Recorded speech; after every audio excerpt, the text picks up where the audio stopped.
Ya, muchachos. Entonces comenzamos la clase. Como dije, voy a hacer un repaso rápido de clase de objeto de lo que vimos en la clase anterior, porque asumo que no todos vinieron. ¿Ok? Entonces la idea es que todos puedan usar la clase al máximo. ¿Ok? Esta clase es súper útil para la tarea 3B, ¿de acuerdo? La tarea 3B. La tarea 3A tiene todo el material de la tarea 3A. ¿Ok? Bueno, partamos. Como dijimos, clase objeto, la clase pasada yo definí lo que eran los objetos. Los objetos básicamente son todos los elementos que tienen características comunes, pero cuyos valores son distintos.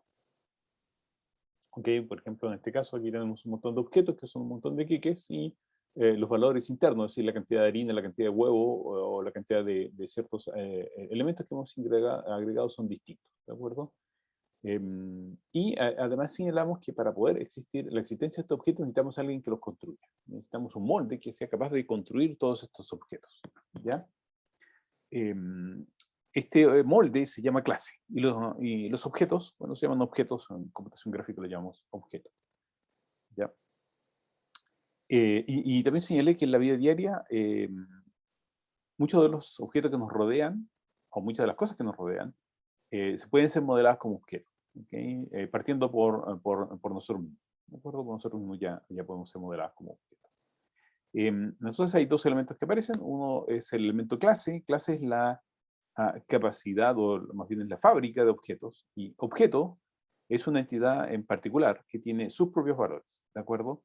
Es decir, va a tener, por ejemplo, el caso de los queques, va a haber un objeto que va a tener 4 huevos, mientras que va a haber otro objeto que va a tener 5 huevos. ¿De acuerdo? Ambos tienen huevos, ambos son queques, pero cada uno tiene sus propias variables. ¿Ya? Eso desde el punto de vista conceptual. ¿Okay? Y otra cosa más, ahora ya las funciones, no nos llamamos funciones en computación orientada a objeto, en programación orientada a objeto, a las funciones les llamamos métodos. ¿De acuerdo? Es como la gran diferencia. ¿Ya? ¿Qué otra cosa más? Bueno, vamos a tratar de entender cómo operan los objetos. Cómo operan los objetos se parece mucho a el concepto de estructura. Son muy parecidos al concepto de estructura. Entonces, por ejemplo, hasta aquí se parece a la estructura. Yo podía construir una estructura que recibía un par de parámetros, por ejemplo, aquí fracción, o aquí recibe un solo parámetro, que es aquí en este caso una string. ¿De acuerdo? Y me retorna una fracción. ¿De acuerdo? Ya tengo ahí un par de fracciones. Y después de eso yo lo que podía hacer es operar. Pero aquí la operación cambia. ¿Okay? Ahora, la operación, en este caso la operación suma, o el método suma, está asociado a ese objeto. ¿De acuerdo? Ya no está suelta, ya está amarrada. ¿Y cómo está amarrada? Está amarrada por ese punto que está ahí. Entonces, lo que está diciendo es que yo estoy tomando el objeto fracción un medio y lo voy a sumar, y como elemento que voy a sumar es el que paso entre paréntesis, con 3/4. Entonces, ahí tengo la suma de un medio con 3/4, donde, por supuesto, la operación suma le pertenece a la fracción. ¿Okay? Continuando con la misma estrategia, ahora si yo quiero transformar la fracción en un string, bueno, va a tener su método que le permite transformarse en un string. ¿De acuerdo? En este caso va a transformar un string que algo así como esto, 5/4.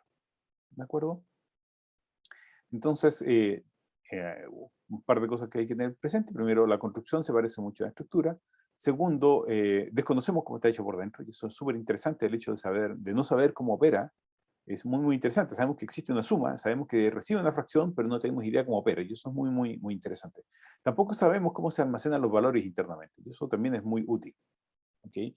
El no saber cómo están hechas las cosas por dentro nos desliga del problema de conocer la implementación, y eso nos soluciona muchos problemas. Lo que sabemos es cómo se comporta. Lo que a nosotros nos interesa saber es cómo se comporta. Si en el caso, por ejemplo, de la suma, nosotros sabemos que su comportamiento es recibir una fracción. Eso es lo que nosotros sabemos en su parte del comportamiento. ¿Y qué otra cosa más sabemos del comportamiento?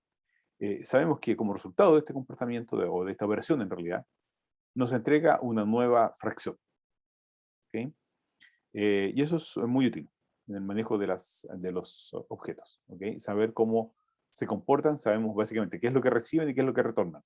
El cómo está hecho no nos debería interesar. ¿Okay?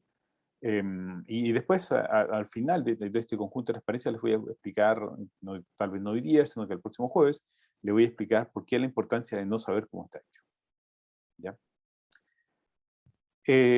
Ok, entonces yo puedo operar con dos fracciones y puedo construir, por ejemplo, una calculadora. ¿De acuerdo? Entonces yo le digo, ¿sabes qué? Tengo dos fracciones, F1 y F2, y le pido al usuario que me ingrese un operador, es decir, los símbolos más, menos, multiplicar y dividir. ¿Okay? Cualquiera de esos símbolos. Al momento de ingresarlos, el operador, entonces yo ahora comienzo a decidir qué va a hacer. Entonces, si la operación es suma, entonces le digo, ¿sabes qué? Toma F1 y súmalo con F2. ¿De acuerdo? Bueno, si es una resta, que los reste, si es una multiplicación o una división, esa es exactamente lo mismo. En cualquier caso, el resultado queda en F. ¿De acuerdo? En cualquiera de las operaciones, el resultado va a quedar en F. ¿Y qué hago después? Bueno, cuando termino, lo que yo digo, escriba el resultado y escriba el resultado tomando la fracción f, que es la que obtiene el resultado de toda esta operatoria, y escríbalo como un string. ¿De acuerdo? Y hasta acá, y lo único que hemos hecho es operar con una fracción, con un objeto que desconocemos cómo está hecho, desconocemos que está hecha la operación. Lo único que sabemos es cómo se comporta, sabemos cómo se construye, sabemos que tiene las operaciones matemáticas, sabemos que cada una de esas operaciones matemáticas recibe una fracción, y el resultado de estas operaciones también es una fracción. ¿De acuerdo? Y esto es lo que sabemos. Y aún así podemos trabajar con ellas, sin saber en absoluto cómo está implementada. Y eso es una gran ventaja. ¿De acuerdo? No saber nada de cómo está hecho. Em, Otra cosa que señalé es que cuando yo construyo una clase, decidir cómo va a estar hecha por dentro esta clase, qué es lo que va a contener, es un proceso no trivial. ¿Okay? Esto es un proceso no trivial. De hecho, es un proceso que está fuera del alcance de ustedes. ¿Okay? Hacer un buen objeto, digamos, algo que realmente se pueda usar en la industria, se necesita que sea una persona que tenga experiencia en el diseño orientado a objetos, y donde experiencia válida yo estimo que no debería ser menor a 3 a 5 años. ¿De acuerdo? Es muy difícil hacer los objetos porque uno siempre tiende a equivocarse. ¿Okay? Y esto ocurre en todo, sino, no solo en el ámbito de que uno esté aprendiendo, sino que también en el ámbito profesional. ¿Okay? Hay un lenguaje orientado a objetos muy, muy famoso llamado Java, ¿okay? Lo tienen que haber escuchado, tal vez la mayoría de ustedes. Em, yo comencé a trabajar en Java desde que partió, ¿okay? De la versión inicial, de la versión 1, cuando era un desastre. Ya de ahí yo trabajé en Java. A medida que fue avanzando, muchos de los objetos tuvieron que ser corregidos porque estaban mal definidos. Estamos hablando de un lenguaje Java que tuvo un gran auge, que tuvo un gran trabajo por detrás, un gran diseño, y a pesar de eso, hubo que hacer correcciones bastante fuertes en el lenguaje a medida que se fueron dando cuenta de que el diseño era incorrecto. ¿De acuerdo? Y eso es normal. ¿Okay? Eso es una gran ventaja, entre comillas, replantear el diseño, porque una de las características que tiene la programación orientada a objetos es que el daño colateral es bastante bajo. ¿Okay? Falta bajo una modificación, por lo general el daño es muy, muy pequeño o nulo. ¿Okay?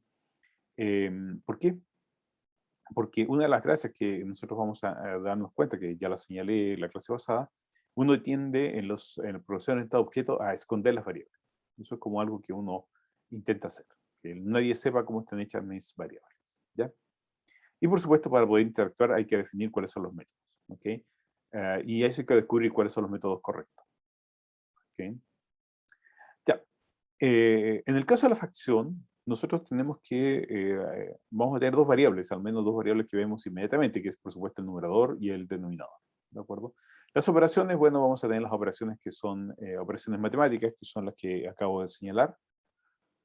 Em, pero también vamos a tener otras operaciones que nos permiten recuperar o que nos permiten cambiar el numerador y el denominador. ¿Ya? Eh, y por supuesto la expresión toString, ¿okay? Que nos permitía transformar la fracción a un string como del tipo 5/4. ¿Ya? Ahora, ¿cómo se construye una clase que va a definir un objeto? es bastante sencillo. Es decir, esta es la estructura. Básicamente uno utiliza la palabra class y dice, ok, ya, a partir de ese momento voy a definir una clase y después le da el nombre a esa clase. ¿Ya?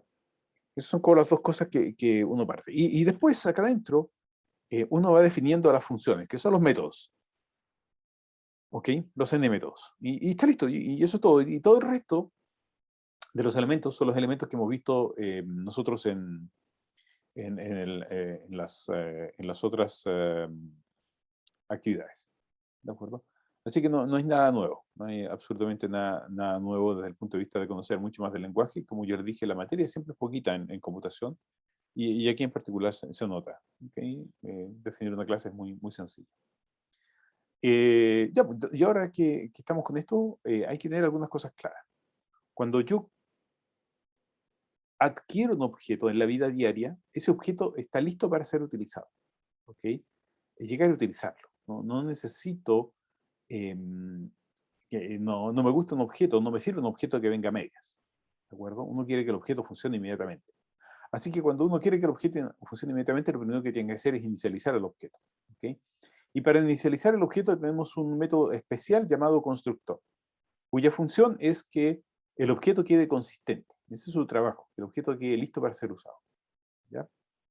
Este método tiene otras características, no se puede llamar.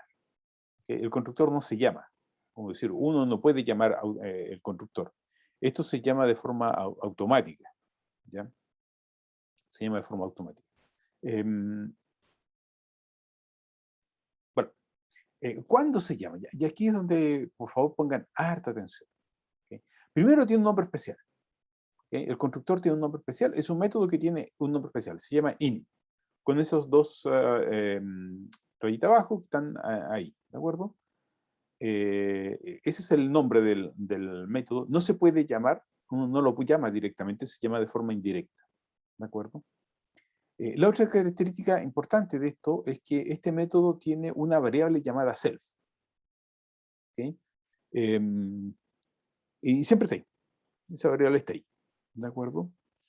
Ya. Y aquí es donde hay que empezar a mirar las cosas con cuidado. Aquí es self.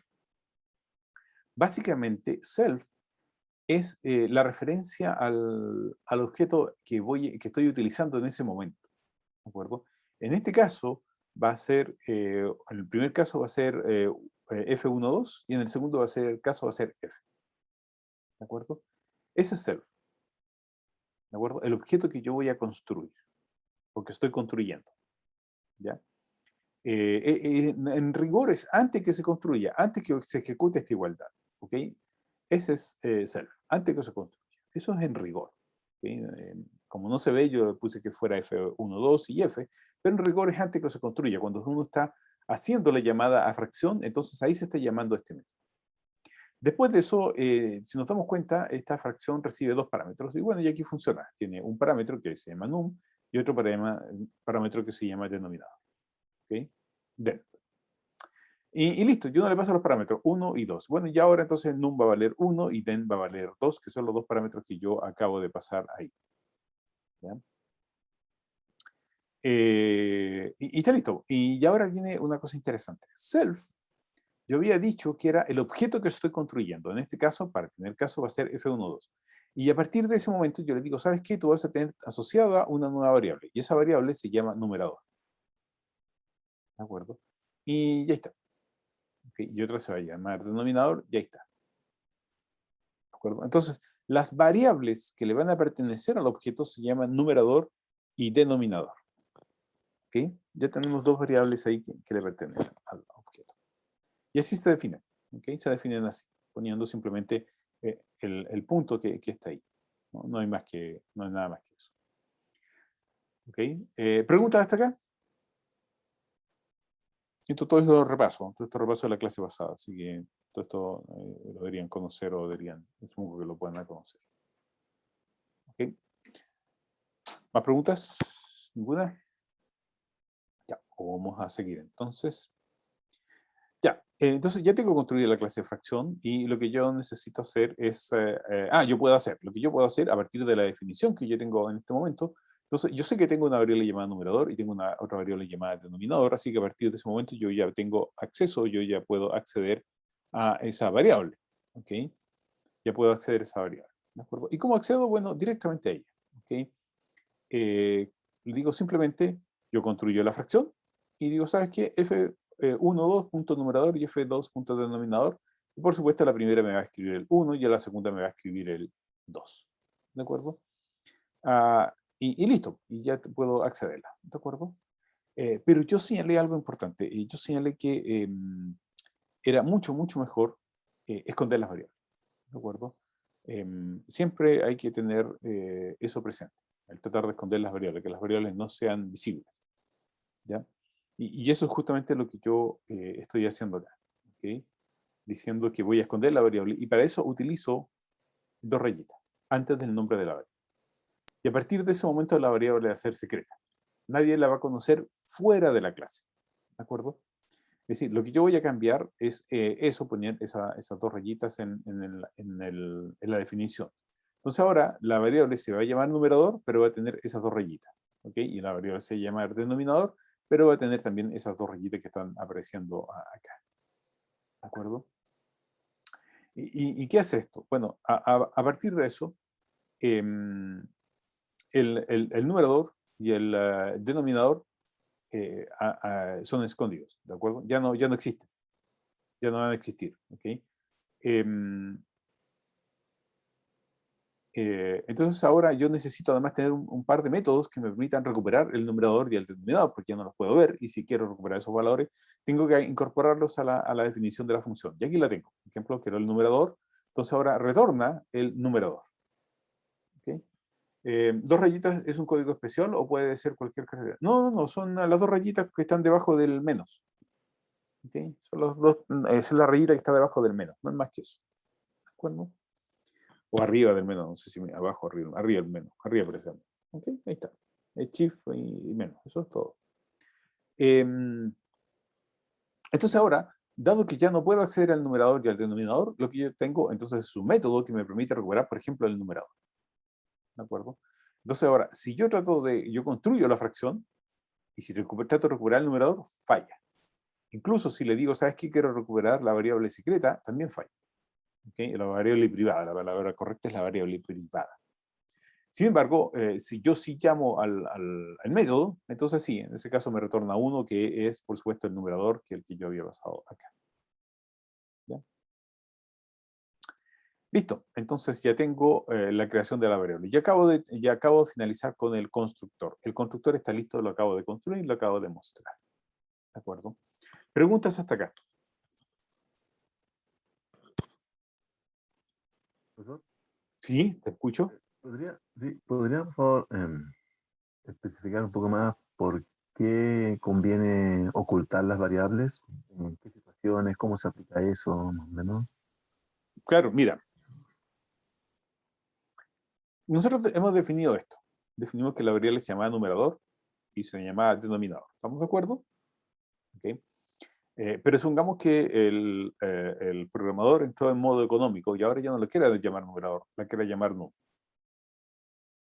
¿Okay? Lo puede hacer, o nume, como quiere llamar. ¿De acuerdo?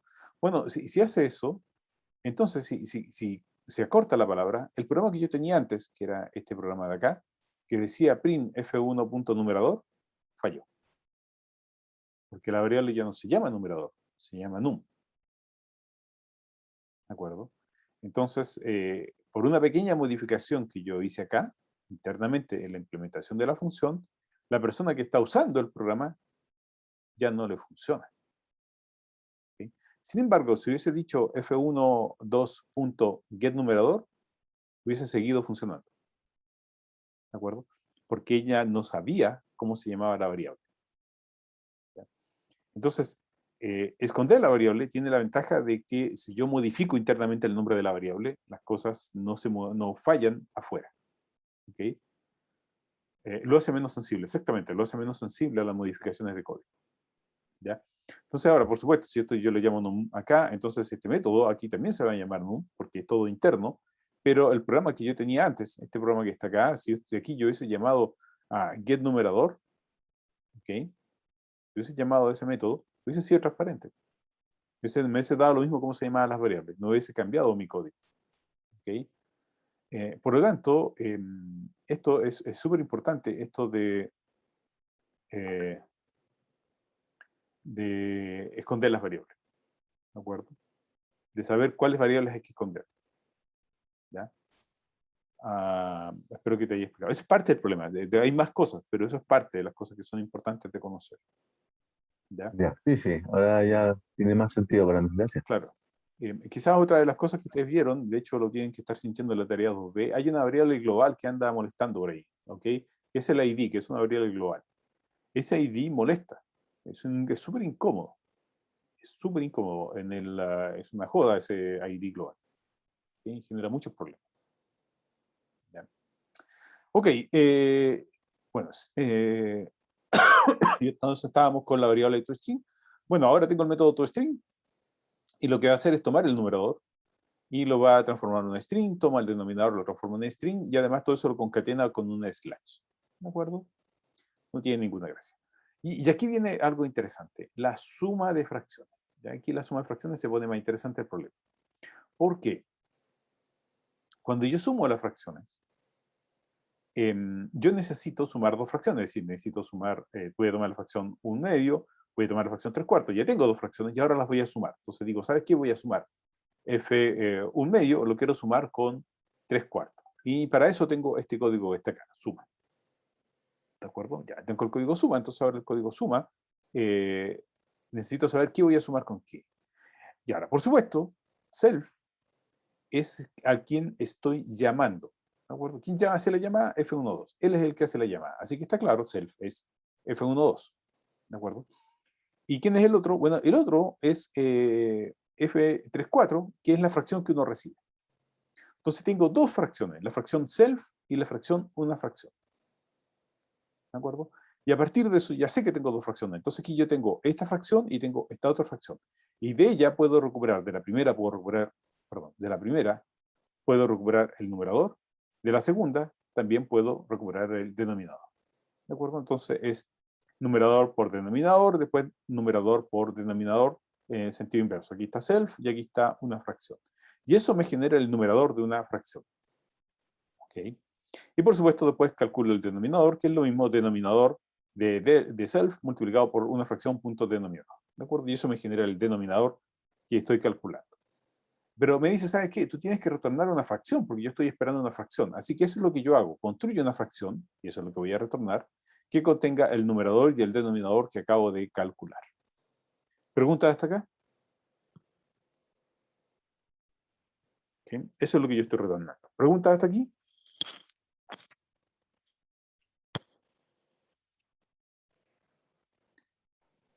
No, profesor, Sí, tengo dime. que comentar que me llama la atención que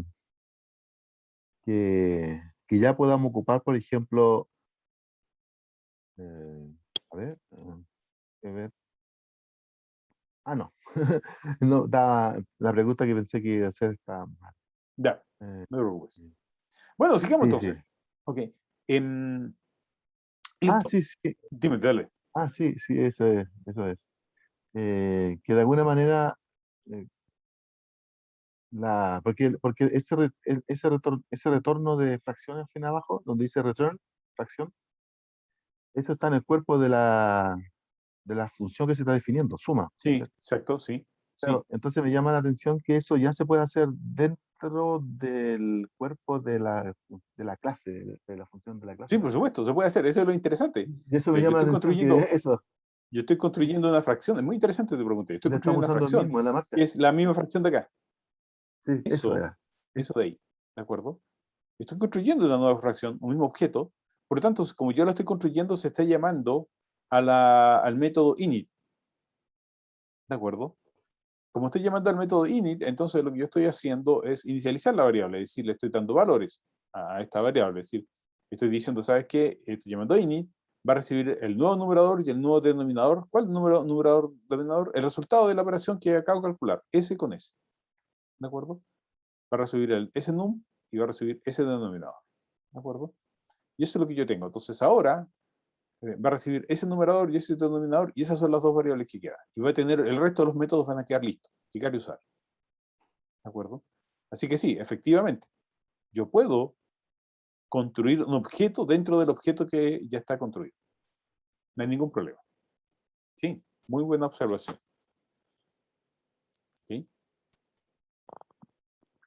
Estoy construyendo un objeto como antes, una estructura dentro de una estructura. ¿Okay? Como las clases listas, que contenían una lista dentro de una lista. ¿Okay? Ya. Entonces, una fracción puede tener un montón de métodos. ¿De acuerdo?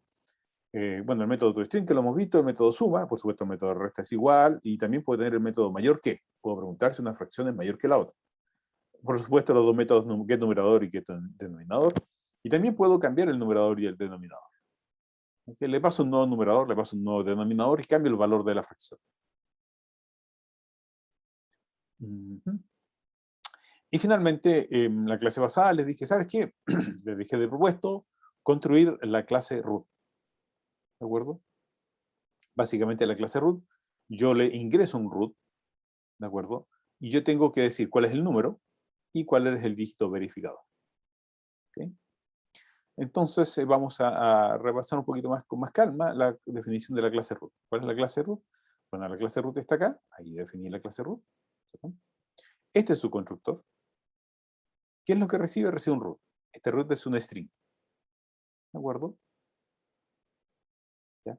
Así que, como es un string, yo recupero desde el 0 hasta la posición n-2 para poder recuperar ¿qué cosa? Bueno, recupero el primer pedazo el primer pedazo del string. Es decir, recupero desde la posición 0 hasta n-2. Recupero ese pedazo del string que me acaban de pasar.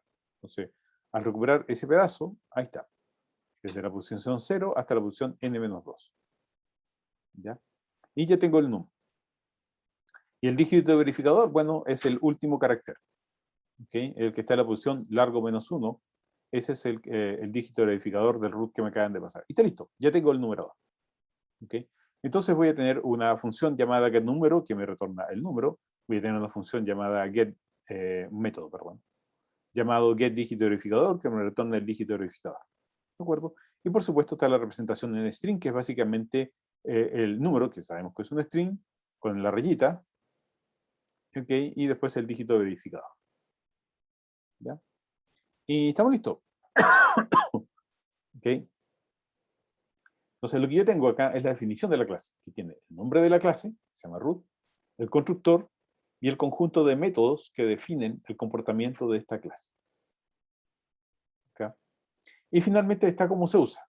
¿Okay? Bueno, aquí está la solución del problema, aquí está la clase, que es lo que acabo de mostrar. ¿Okay? Aquí está el programa que lo usa. Entonces aquí yo construí un programa que dice, ¿sabes qué? Ingresa un root, ingresa otro root. Entonces le tomo el root ingresado por el cliente y construyo el objeto root. Este va a ser el root 1, este va a ser el root 2, y puedo construir también un root ingresándolo a mano. ¿De acuerdo? Cualquiera de esos root de file. Y puedo preguntar por ¿qué número? Sí, por el número, ¿ok? O puedo transformarlo en string. ¿De acuerdo? Entonces, si yo pregunto, perdón, por el root, no, ok, disculpe. Entonces, pregunto por el root, digo print del número 1, y aquí está, por supuesto, el que ingresó el usuario. Aquí está el otro, y bueno, y aquí están los resultados en pantalla. Aquí están los resultados en pantalla. ¿Preguntas hasta acá?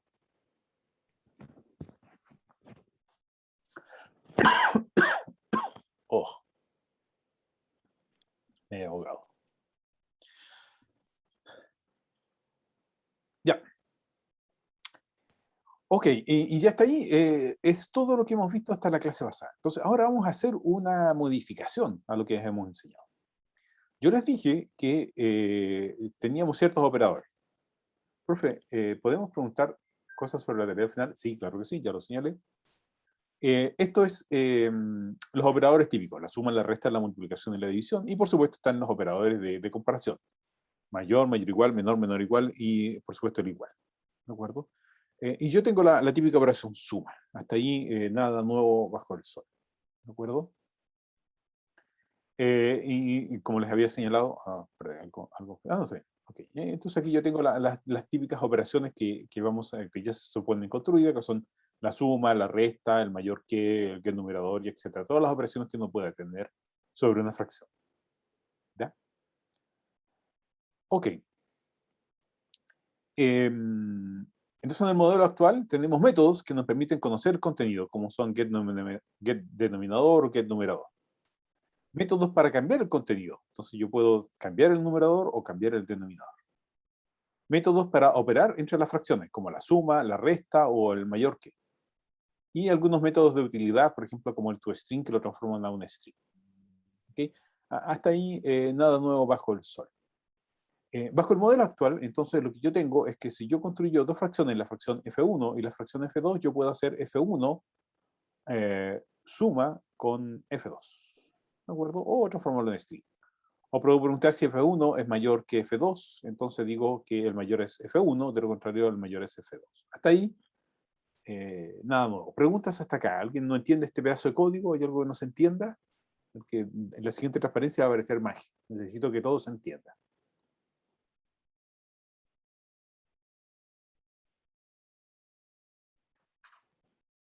¿Hay dudas? ¿Seguro? Ya. No entendí por qué es una string. ¿Qué cosas no son string? ¿Qué cosas no entendiste? Que no son string, Cloud.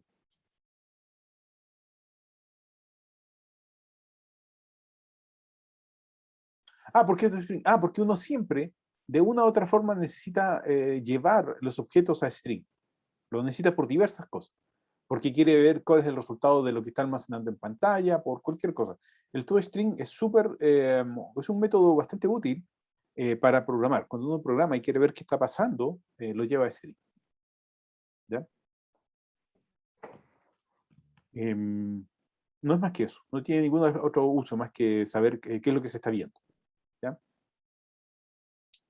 Ok, entonces ahora la magia. Por favor, pongan atención. En realidad, poner f1.suma funciona, sí funciona. Pero a uno le gustaría que se viera más bonito, le gustaría que se viera algo así. F1 más F2. ¿De acuerdo? O en vez de escribir F1 mayor que F2, escribirlo así. F1 mayor que F2, directamente. ¿Okay? Y de hecho, cuando yo digo suma y le digo este operador suma de acá, es distinto a este operador suma. Esta es una suma entre dos fracciones, mientras que este de acá es la unión con un string con otro string. ¿Okay? Que es lo mismo que ocurre acá.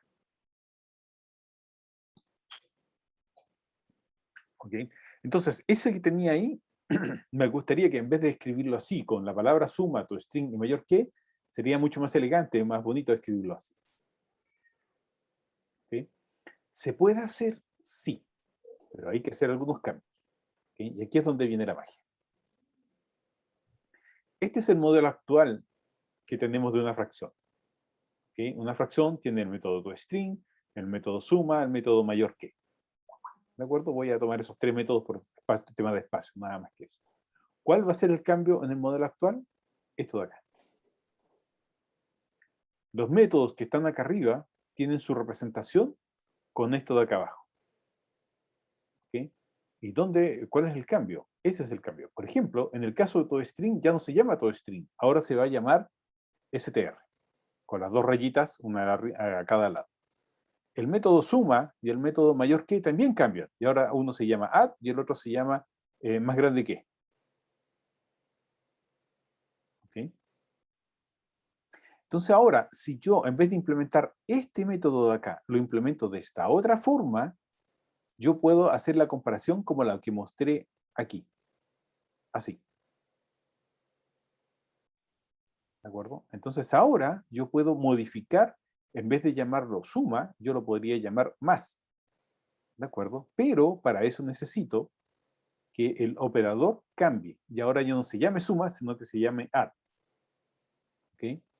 De hecho, hay una tabla de conversiones de las cosas que uno puede sobrecargar. Esto se llama sobrecarga de operadores. Entonces, si uno tiene dos objetos, como el objeto P1 y el objeto P2, ¿okay? Y si uno quiere implementar el menor que, entonces tiene que escribir ese método. ¿De acuerdo? Y en el caso de, aquí está el resto, ¿ok? El menor igual, el distinto, el mayor y el mayor igual. ¿De acuerdo?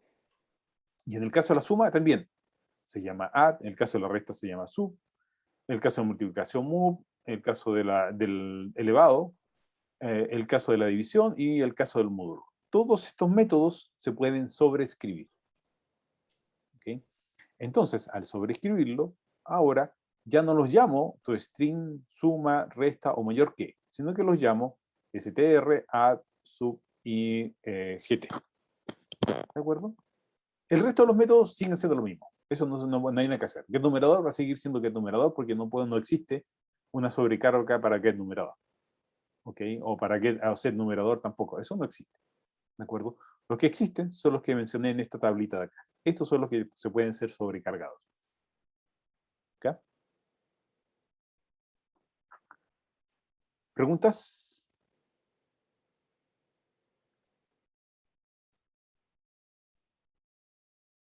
¿Marcan todas estas preguntas? Ya estamos. ¿Qué me tiene bien acá?